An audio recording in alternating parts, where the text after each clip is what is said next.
সুযোগটা ৪ বছর আসলে দেওয়া হয়েছিল। আমি যেটা বললাম যে আপনারা হয়তো যেহেতু খুব অ্যাডভান্স থাকেন, আপনারা হয়তো পিছনের কথা খুব ভুলে যান। আ সুযোগ অবশ্যই দেওয়া অনেক দেওয়া হয়েছে এবং সেটা পারিবারিকভাবে অনেকভাবে সলভ করার চেষ্টা করা হয়েছে। এবং আমি গাছের গোড়া কাটছি না। আমি গাছের গোড়া অবশ্যই কাটছি না। এটা এটা এটা এটা শুধরানোর সময় কিন্তু মামুনের এখনো আছে। মামুন যদি এসে বলে যে, "লায়লা আমি আসলে ভুল করেছি। এটা ভুল, এটা ঠিক হয়নি এবং আমি প্রমিস করছি তোমার গায়ে আমি যেভাবে হাত তুলেছি এরকম গায়ে হাত তোলাটা আমি কারো সাথেই তুলব না। কোনো মানুষের সাথে আর তুলব না।" তাহলে অবশ্যই আমি চিন্তা করব যে ঠিক আছে ওর রিয়ালাইজেশন হয়েছে। তাহলে আমি হয়তো মামলাটার ব্যাপারে একটা চিন্তা করতে পারি। কিন্তু এখন পর্যন্ত সে সেটা কখনোই বলেনি। মামুনের রিয়ালাইজেশন যদি আসে যে সে আমার সাথে ভুল করেছে এবং সে ফিউচারে আর কোনো মানুষের সেটা মেয়ে হোক, ছেলে হোক, তার বউ হোক, হুএভার কারো গায়ে হাত তুলবে না। মামুন কিন্তু সেলুন উদ্বোধনের সময় দেখেছেন যে একজনের গায়ে হাত তুলেছে।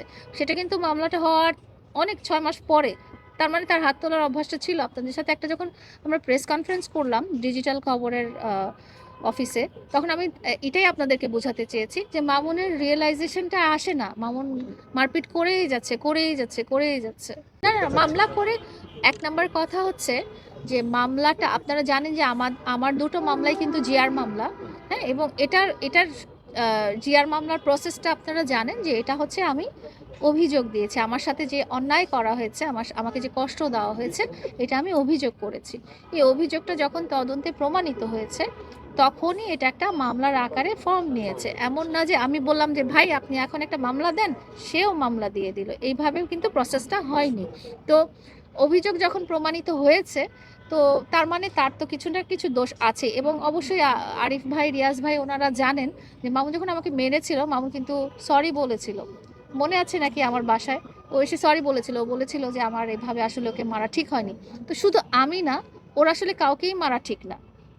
মারামারি করা, আ ভায়োলেন্স এ যাওয়া বা মানুষকে কষ্ট দেওয়া এটা আসলে শুধু আমি কেন?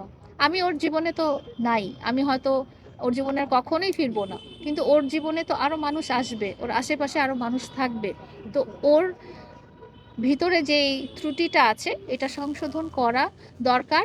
আর আমরা যদি বারে, বারে এটা উপেক্ষা করে যাই, ইগনোর করে যাই যে না ঠিক আছে ও ইয়ে করেছে, ও ভুল করেছে বাট এই ভুলটা সে আগের থেকেও করে আসছে। ওর মারামারির অভ্যাস আগের থেকেও ছিল। তো আমি চাই যে ও যে দেখতে যেরকম সুন্দর, ওর এই ভুলগুলো দূর করে ও ঐরকম একটা সুন্দর মনের মানুষ যেন হয়।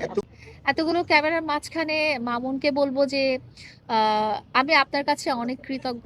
আপনার হাত ধরে আজকে সোশ্যাল মিডিয়া প্ল্যাটফর্মে আমি এসেছি। এটার জন্য যত রকম ক্রেডিট আছে সব আপনারই প্রাপ্য। আমি সবসময় কৃতজ্ঞ ভরে স্মরণ করি যে আজকে আমি সোশ্যাল মিডিয়াতে যেখানেই আছি না কেন, আমাকে যেই ২-৪ টা মানুষ চিনে না কেন, এটা সম্পূর্ণই আপনার জন্য চিনে এবং আজকের এই সুন্দর একটা টাইমে যদি আপনি উপস্থিত থাকতেন, তাহলে এখানে যে এতজন প্রায় ৮০ জন মানুষের মতো আছেন বা তারও বেশি, তারা সবাই কিন্তু আজকে খুব খুশি হতো। খুব খুশি হতো। আমি আমি যেটা বলি যে আপনারা হয়তো আমাকে অপছন্দ করেন বা মামুনকে পছন্দ করেন। কিন্তু আপনাদের মধ্যে এমন একটা মানুষও আ নাই যে আমাদের দুজনকে একসাথে দেখলে খুশি হবেন না। তাই না? সত্যি কি না? নাকি কেউ মন খারাপ ১০০ ভালোবাসার জায়গাটা আলাদা। ওইটা আলাদা। ওকে আমি কখনো ঘৃণা করিনি। আচ্ছা এখনো বাবুই বলব। যদি সামনে আসে হয়তো বাবুই বলব।